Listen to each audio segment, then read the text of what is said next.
Today we'll be discussing recent claims that investors are attacking Boohoo over its labour abuse scandal. Keep watching to find out more. In its annual meeting later today, Boohoo's co-founders Carol Kane and Mahmud Kamani are forecast to face an investor-led rebellion following concerns over their part in last year's labour abuse scandal. In July 2020, Boohoo, the UK-based fashion retailer, which owns household brands such as Pretty Little Thing and Nasty Gal, was embroiled in a scandal over its unethical working practices. Reports of low wages and poor, high-risk COVID-19 conditions at Boohoo's Leicester supply chain caused the Boohoo brand significant reputational harm. And nearly a year later, the repercussions of this scandal are still affecting Boohoo. Glass Lewis and Institutional Shareholder Services, who advise many of the biggest asset managers in the world, have advised that investors vote against Carol Kane in her re-election as co-founder of Boohoo, for her direct role in allowing the labour abuse issues to continue.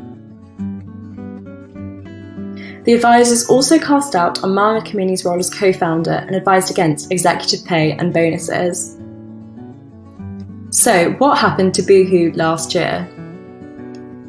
In July 2020, the Sunday Times reported that workers making clothes for Boohoo's Nasty Gal brand at a factory in Leicester were submitted to dangerous conditions and low pay, amounting to alleged slave labour. The report revealed that workers were being paid £3.50 an hour, even though the national minimum wage for adults over 25 is £8.72 an hour. Alongside this, despite Leicester being in a localised COVID-19 lockdown at the time, the factory was operating without social distancing and additional hygiene measures. In the immediate aftermath of this report, Boohoo's shares dropped by 16%, and Boohoo's brands were dropped by online retailers ASOS, Amazon, Next and Zalando. In response to these claims, Boohoo ordered an independent review of its UK supply chains, conducted by QC Alison Levitt, which confirmed that many of the report's findings were substantially true. Levitt's report found that Boohoo was aware of the issues in its Leicester factory, but did too little too late to amend them. Levitt held weak corporate governance accountable for Boohoo's inadequate monitoring of factories and called the factory's disregard of COVID-19 risks inexcusable. But why might the events of last year cause an investor and shareholder rebellion today? Despite Boohoo sales having surged over the past 3 months, the consequences of Levitt's report have mounted concern over Carol Kane's continued role as co-founder and executive director of Boohoo. Glass Lewis argued that Kane played a direct role in contributing to the inadequate governance practices which led to the issues in Leicester.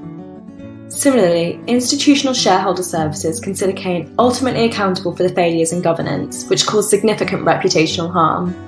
This condemnation of Kane has resonated with Boohoo shareholders. Tevusha Bell, a top 20 shareholder and Comguest portfolio manager, is voting against Kane and a number of other directors over his disappointment with the board's handling of ESG measures. In spite of this, Kane's odds of being re-elected are still fairly strong. Last month, Boohoo CEO John Little endorsed Kane's re-election, claiming she had been instrumental in the revamping of Boohoo and the acquisition of Debenhams, Dorothy Perkins, Burton and Wallace, advancing Boohoo's European presence. Furthermore, the Kamani family, who support Kane's re-election, own a whopping 28% of all shares in Boohoo. Met with the added support of Jupiter, Boohoo's largest independent shareholder, it is unlikely Kane will not be re-elected. So then, what is the significance of this investor-led rebellion for Boohoo and wider market trends? Importantly, the advice given to shareholders by Glass Lewis and ISS captures the growing trend towards sustainable investing and ESG choices. Irrespective of the Boohoo vote, the proposed investor rebellion highlights increasing investor interest in companies with good ESG performance. The climate crisis, coupled with the social and political shifts that have taken place over the last couple of years, have shifted the importance of economic value creation in business. Now, the primary goal of business to increase sales and maximise shareholder return is met by the need to demonstrate economic stewardship, social inclusion and sound governance. Ultimately, Boohoo recognises this, having appointed Brian Levison to monitor its supply chain and devise an agenda for change, in a bid to become more ethical a company. However, for some shareholders, Boohoo's ESG proposals are not effectively meeting the pace of change. It will be interesting to see how the vote plays out later today, and how Boohoo's journey to become more ESG friendly develops. Thank you for watching, and don't forget to like, comment and subscribe for more content like this.